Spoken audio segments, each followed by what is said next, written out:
అసలు తల్లి చెల్లి మీద కేసు పెట్టినటువంటి వ్యక్తి అండ్ అంతర్జాతీయ స్థాయిలో అవినీతి ఆరోపణలు ఎదుర్కొంటున్నటువంటి వ్యక్తి నిన్నొచ్చి సోల్ అంటున్నాడు, క్రెడిబిలిటీ అంటున్నాడు, మరి 2.0 అంటున్నాడు. ఏంటి అసలు ప్రజలు ఇదంతా నమ్ముతారంటారా? దేనికోసం ఈ తాపత్రయం జగన్మోహన్ రెడ్డి? అసలు ఆయన ఫ్యూచర్ ఏంటంటారు?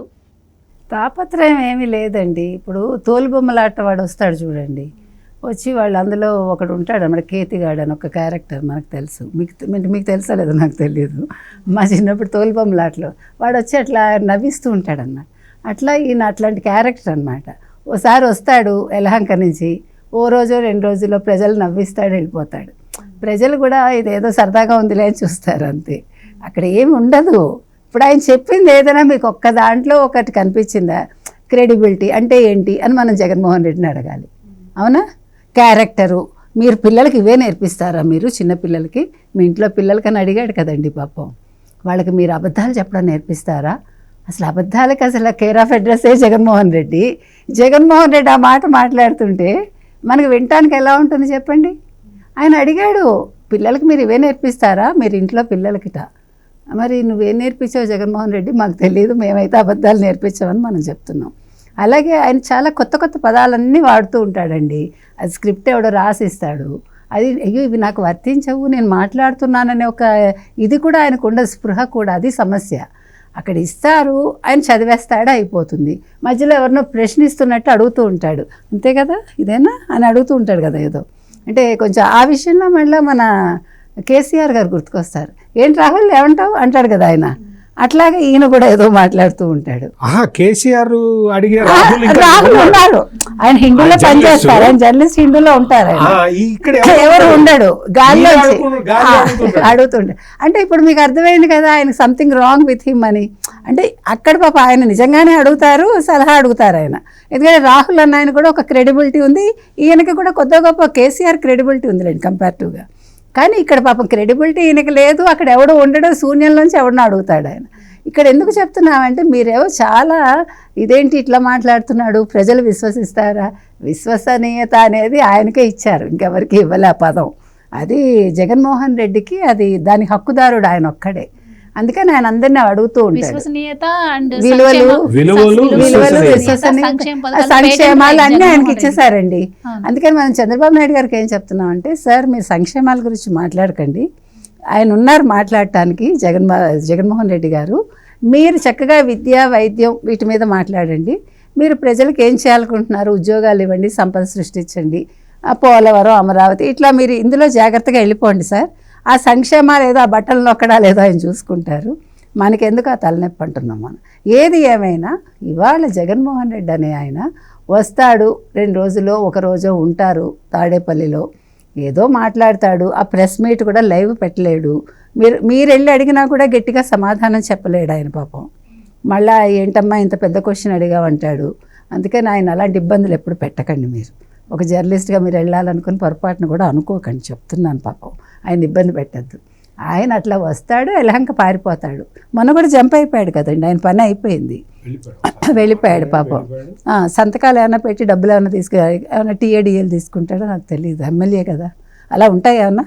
అట్లా సంతకం పెట్టి మరి తీసుకుంటున్నాడేమో చూడాలి, మనకు తెలియదు. ఇదివరకు జీతం అయితే తీసుకోలేదు, ముఖ్యమంత్రిగా ఉన్నప్పుడు రూపాయి జీతం ఏమో మనకు తెలియదు. అందుకని మనం జగన్మోహన్ రెడ్డి అనేవాడిని మనం ఇంక మీదట ఆ పార్టీ గురించి కానీ, అసలు ఇవాళ వైసీపీ అనే పార్టీలో జగన్మోహన్ రెడ్డి పాత్ర ఏమిటి అంటే, మీరు ఒక స్కూల్ పిల్లని అడిగినా కూడా చెప్తుంది. అందులో ఇంగ్లీష్లో కూడా చాలా బాగా రాసిస్తారు పిల్లలు, ఆయన నేర్పించారు అది. అండ్ నిన్న షర్మిల గారు ప్రెస్ మీట్ నడుస్తున్న టైంలో కూడా అన్ని కమెంట్స్ కూడా ఆవిడకి వ్యతిరేకంగా రావడం చూసాం. ఆస్తి కోసం చేస్తుంది, టీడీపీ ఏజెంట్, ఇలా పలు రకాలుగా ప్రశ్నలు. అవన్నీ ఎవరు పెట్టుంటారో మీరు గమనించాలి. అసలు అదే వైసీపీ హార్డ్ కోర్ ఫ్యాన్స్ ఎవరైతే ఉన్నారో వాళ్ళందరూ కూడా ఇలా మెసేజ్, అసలు ఇది ఎంతవరకు అంటే ఒక చెల్లి అంత ఆత్మక్షోభతోటి ఆవిడ అనుభవించిన కష్టాలకి, ఆవిడ అనుభవించిన బాధలకి ఆ విధంగా మాట్లాడుతూ, పోనీ చెల్లి అంటే ఆస్తి కోసం అనుకో, ఈవెన్ వాళ్ళ తల్లి కూడా బయటికి వెళ్ళిపోయిన పరిస్థితి మనం చూసాం కదా. సో అసలు ఈ ఫ్యాన్స్ లో కూడా మార్పు రావాల్సిన అవసరం ఉంది, చాలా ఉందండి. అసలు నేను అంటాను, మీరు ఆడవాళ్ళు అనేసరికి ఎందుకు మీరు అంటే మగాడే రాజకీయాల్లో ఉండాలా? తప్పు కదా. ఇంకా కాన్సెప్ట్ నుంచి బయటపడండి మీరు. కొంతమంది ఇంకా అంటే ఆ భావజాలంతో ఉన్నారు కదా. ఇప్పుడు షర్మిల బయటకు వచ్చి ఒక రాజశేఖర రెడ్డి కూతురుగా కంటే కూడా షర్మిల ఒకప్పుడు రాజశేఖర రెడ్డి కూతురు, ఇప్పుడు షర్మిల తను ప్రూవ్ చేసుకున్నారు ఆవిడ. సరే ఎంత పర్సంటేజ్ వచ్చింది, ఎంత ఇది వచ్చింది కాదు కదా. అన్నగారి గెలుపులో ప్రత్యక్ష పాత్ర ఎవరిది అంటే షర్మిల గారిదే కదా గతంలో. ఇప్పుడు ప్రత్యక్ష పాత్ర ఎవరిది అన్నగారు ఓడిపోవడంలో అంటే ఖచ్చితంగా తల్లిది చెల్లిది, అందులో సందేహం అక్కర్లేదు. దానికి కారణం ఎవరు? మళ్ళీ జగన్మోహన్ రెడ్డి. జగన్మోహన్ రెడ్డి వాళ్ళని ఏడిపించాడు కాబట్టి ఆస్తులు ఇవ్వలేదు. ఇప్పుడు ఆవిడ ఆస్తి గురించి కూడా బాధపట్టాలా, ఆవిడ క్యారెక్టర్ మీద మాట్లాడిచ్చాడు చూడండి. అది కొంచెం ఆ కమెంట్స్ పెట్టే వాళ్ళకి అది గుర్తుంటే బాగుంటుంది. వీళ్ళ ఇళ్ళల్లో ఎవరు అక్క చెల్లెళ్ళు ఎవరు ఆస్తులు అడగరండి, అందరూ మహా గొప్పగా ఉంటారు. ఎవరి కొంపల్లో అయినా ఒక సెంటు భూమి కోసం ఎట్లా కొట్టుకుని చేస్తారు? ఎవడ ఇళ్లలో అయినా చాలా మట్టుకు అదేగా జరుగుతుంది. చట్టపరంగా రావాల్సిన అబ్బాయికి ఆయన ఒకటి రాజశేఖర రెడ్డి గారే చెప్పారు, ఇది అందరికీ సమానం. ఇప్పుడు ఈవిడ కొత్తగా వచ్చి అడగట్లేదుగా. ఈవిడ కొత్తగా నాకు ఆస్తి హక్కు ఉంది నాకు ఇవ్వండి అని అడగల, తండ్రి చెప్పాడు కాబట్టి అడిగింది ఆవిడ. మీరు దాని గురించి కూడా మీరు కమెంట్స్ పెడితే కొంచెం మీరు మార్చుకోండి మీ ఆలోచన విధానాన్ని వాళ్ళకి చెప్తున్నాం. మనమేం వాళ్ళని తిట్టట్లా, మనకు అనవసరం. కానీ ఒక ఆడపిల్లని మీరు ఆ రకంగా మాట్లాడటం బాగోలేదు. రెండోది, మీరు కూడా ఆలోచనలో మార్పు తెచ్చుకోండి. మీ ఇళ్లలో మీ సొంత తల్లిని చెల్లిని మీరు ఇలాగే చేస్తారా? ఇందాక మంచి మాట మాట్లాడారు సత్యమూర్తి గారు. ఒక అన్నగారుగా నేనైతే నా చెల్లెలు ఇలా మాట్లాడితే నేను చెరువులో దూకి చేస్తానన్నారు చూడండి. ఎవరైనా సరే ఆత్మాభిమానం ఉన్నవాళ్ళు, నిజాయితీ ఉన్నవాళ్ళు, ఆస్తి కోసం ఆశించిన వాళ్ళు అలాగే చేస్తారు. కానీ ఇవాళ షర్మిల అనే ఆవిడ అన్నగారు అన్ని అవమానాలు చేస్తే ఆవిడ అందుకే బయటకు వచ్చి ఆవిడ దారిలో ఆవిడ వెళ్తుంది. ఆవిడ ఏ రోజు అన్నగారిని తను డైరెక్ట్ ఏ రోజు తిట్టలేదు, మీరు గమనించండి. అన్నెసరీగా ఆయన కదుపుతాడు ఆవిడ్ని, లేకపోతే ఎవరి చేత అనిపిస్తాడు. అప్పుడు ఆవిడ సమాధానం ఇవ్వాలి. ఆవిడ బాధ్యత అది. ఆవిడ నోరు మోసుకుంటే కూడా మీరే అంటారు కదా రేపొద్దున, ఏంటి నీకు సమాధానం ఇవ్వడం తెలియదా, మీ అన్న అంత మాట అన్నాడని వాళ్ళే అంటారుగా. కాబట్టి ఈ కింద కమెంట్స్ పెట్టేవాళ్ళు దయచేసి కొంచెం మీరు ఆలోచించండి. మీకు కూడా ఒక చెల్లెలు ఉండొచ్చు, ఒక అక్క ఉండొచ్చు, తల్లి అలాగా ఉంటారు. వాళ్ళని ఇలా ఎవరైనా అంటారు, మీరు అంటారా? మీరంటే వాళ్ళు ఊరుకుంటారా మిమ్మల్ని చెప్పుతో కొట్టకుండా అని మనం అడుగుతున్నాం. ఇంకొకటి, నేను అంటే మీరు అడిగిన క్వశ్చన్కి ఒక చిన్న యాడ్ చేస్తాను. చేయండి. నేను ఈ ఏబిఎన్లో మాట్లాడినప్పుడు, లేదు సివిఆర్ న్యూస్లో మాట్లాడినప్పుడు కింద కామెంట్లు కొంతమంది పెడుతుంటారు. నేను ఎట్లా పెడతారు ఏంటి అసలు వీళ్ళెవరు, ఎందుకు ఇంత యాక్టివ్గా కామెంట్స్ పెడుతున్నారని చూస్తే వీళ్ళందరూ కూడా YCP payment batch. YSR Congress party ఒక డెన్ ఏర్పాటు చేసుకొని ఆ డెన్లో కొంతమందిని పెట్టుకుంటుంది. వాళ్ళు ఏం చేస్తారు అంటే వాళ్ళు ఛానల్స్ అన్నీ చూస్తూ ఉంటారు. ఛానల్లో లైవ్ ప్రోగ్రామ్ వచ్చి వాళ్ళ టాపిక్ మాట్లాడుతూ ఉంటే వాళ్ళు యాక్టివేట్ అయిపోయి కామెంట్లు పెడుతూ ఉంటారు. చంద్రబాబు నాయుడికి వ్యతిరేకంగా, మాట్లాడేవాడికి వ్యతిరేకంగా. ఒక ఛానల్లో సివిఆర్ న్యూస్లో నేను మాట్లాడితే, నేను అతను ఉన్నాడు కదా పొంగనూరు ఎమ్మెల్యే పెద్దిరెడ్డి రామచంద్రారెడ్డి భూ ఆక్రమణ ఫారెస్ట్ ల్యాండ్ ఆక్యుపై చేశాడు అని నేను మాట్లాడితే కింద నిన్ను చంపేస్తాం, నిన్ను లేపేస్తాం అని కామెంట్లు పెట్టారు. మామూలుగా ఆలోచిస్తే అట్లా కామెంట్లు ఎందుకు పెడతారు? నేను మాట్లాడేది కరెక్టా తప్ప? సత్యమూర్తి గారు మీరు మాట్లాడేది కరెక్ట్ కాదండి, నేను ఆ ప్రాంతం వాడినండి, ఇక్కడ ఆక్యుపై చేయలేదండి అని పెట్టచ్చు, మర్యాదగా పెట్టాలి. లేదు నువ్వు ఈ పొంగనూరు పెద్దారెడ్డికి సంబంధించిన మనిషివి అనుకో, తప్పు నువ్వు మాట్లాడేది తప్పు అని పెట్టచ్చు. అంతేగాని నిన్ను చంపుతా నిన్ను లేపేస్తా అని పెడతారా? అంటే ఏంటి అంటే వీళ్ళందరూ కూడా ఒక ఫేక్ ఫ్యాక్టరీ పెట్టుకుంటే ఒక కమెంట్కి ఇంత ఇస్తారేమోనండి. కామెంట్కి ఎగ్జాక్ట్లీ లైవ్ ప్రోగ్రామ్స్ అన్నీ మీరు టీవీ ఛానల్స్లో లైవ్లో మాట్లాడుతుంటే ఇటువంటి బ్యాచ్ ఒకటి కూర్చొని పెడుతూనే ఉంటారు, కామెంట్లు పెడుతూనే ఉంటారు. ఆ కామెంట్లు చూసి మాట్లాడేవాడు తగ్గిపోవాలి, మాట్లాడేవాడు ఆగిపోవాలి అని వీళ్ళ ఉద్దేశం అన్నమాట. బాధ పెట్టాలి, వాళ్ళని మానసికంగా బాధ పెట్టాలి అని. ఇప్పుడు నేను చెప్పేది వాస్తవం కాబట్టి నాకు ఏం బాధ ఉండదు. నువ్వు కింద కామెంట్ ఏం పెట్టుకున్నా నాకు బాధ ఉండదు. నువ్వు చంపుతానంటే నువ్వు పొంగనూరులో ఎంతమందిని చంపావు?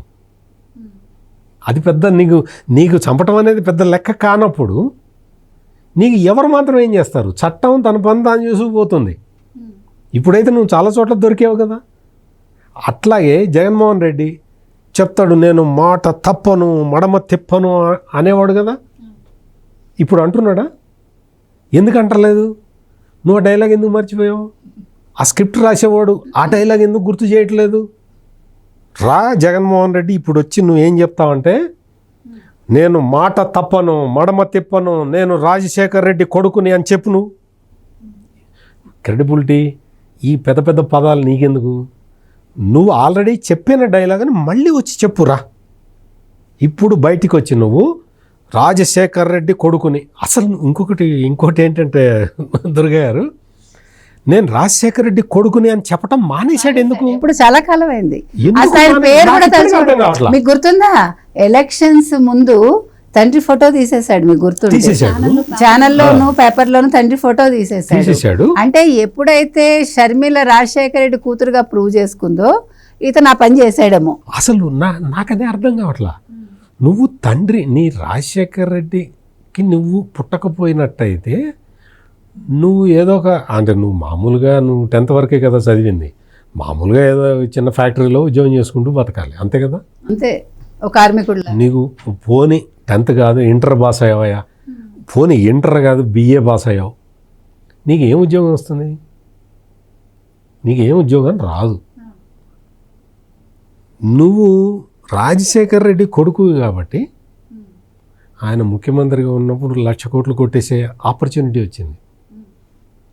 అందరు ముఖ్యమంత్రుల కొడుకులు అట్లా చేయరు. పాపం కోట్ల విజయభాస్కర్ రెడ్డి గారి కొడుకు ఉంటాడు, ఆయనైతే అప్పుల్లో ఉన్నాడు.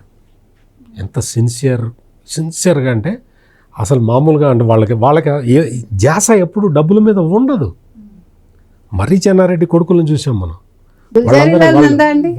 వాళ్ళు ఆయన ప్రైమ్ మినిస్టర్గా చేసిన వ్యక్తి అద్దింట్లో ఉన్నాడు. అద్దింట్లో అంటే మనం ఈ ముఖ్యమంత్రులుగా పనిచేసిన వాళ్ళ కొడుకుల్ని కూడా మనం చాలామందిని చూసాం. కానీ ఈయనేంటండి బాబు, 1,00,000 కోట్ల తండ్రిని అడ్డం పెట్టుకొని అట్లా 1,00,000 కోట్లు సంపాదించి తండ్రి ఫోటోని తీసేయించాడు. తండ్రి మీద కేసు పెట్టించాడు కదా. తన అక్రమాస్తుల కేసులో తండ్రి పేరు ఎందుకు చేర్చలేదు అని చెప్పి పొన్నవోలు సుధాకర్ రెడ్డితోటి వ్యాజ్యం వేయించాడు. ఆ విషయాలు కూడా షర్మిల బయటపెట్టింది. అందుకని జగన్మోహన్ రెడ్డికి నా రిక్వెస్ట్ ఏంటంటే, రేపు ఎల్లుండో పబ్లిక్ మీటింగ్ పెట్టు. నేను రాజశేఖర్ రెడ్డి కొడుకుని, మాట తప్పను మడమ తిప్పను అని డైలాగ్ ఒక్కటి చెప్పి వెళ్ళిపో. This is my sincere request to Jaganmohan Reddy. Please subscribe to Leo news for more videos.